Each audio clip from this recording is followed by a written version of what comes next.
વાત હવે રાજકોટની કરીએ તો રાજકોટમાં વરસાદના કારણે અનેક વિસ્તારના રસ્તા ધોવાયા છે।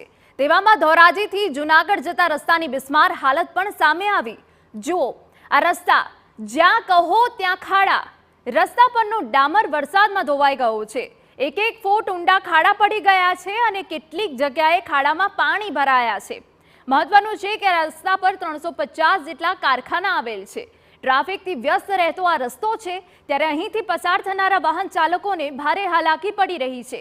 તેમના વાહનોમાં પણ નુકસાન થઈ રહ્યું છે। એટલું જ નહીં, અહીંની સરકારી એમ્બ્યુલન્સને પણ પારાવાર મુશ્કેલી પડે છે। રસ્તો એવો છે કે દર્દીઓ પણ સમયસર હોસ્પિટલ ના પહોંચી શકે। ઇન્ડસ્ટ્રીયલ વિસ્તારની દયનીય હાલતને લઈ લોકો ત્રાહિમામ પોકારી ઉઠ્યા છે।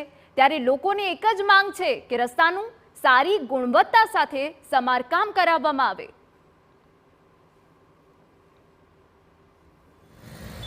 ધોરાજીના રસ્તાઓની બહુ ખરાબ હાલત છે। વहाँ ઉપલેટા રોડેથી અહીંયા જુનાગઢ રોડે બી આવવું હોય ને તો બી જેને આગળ રિક્ષા હશે ને સાહેબ, એ રિક્ષાવાળાઓને ખબર છે કે કેવી મુશ્કેલી થાય છે। બહુ ખાડા પડી ગયા છે।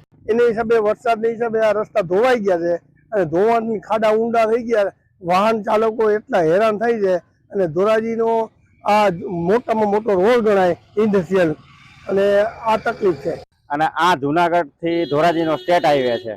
આ હાઈવે ઉપર એટલા ખાડા છે કે આ ખાડાની કોઈ સીમા નહીં એવા ખાડા છે। અને આ ખાડામાં રોજ અહીંથી 4-5 એમ્બ્યુલન્સ સરકારી દવાખાનામાંથી રિપેર થઈને જાય છે અને લગભગ મોટા ભાગના દર્દીઓને અસંખ્ય ન ગણી શકાય એવી હાલાકી છે અત્યારે।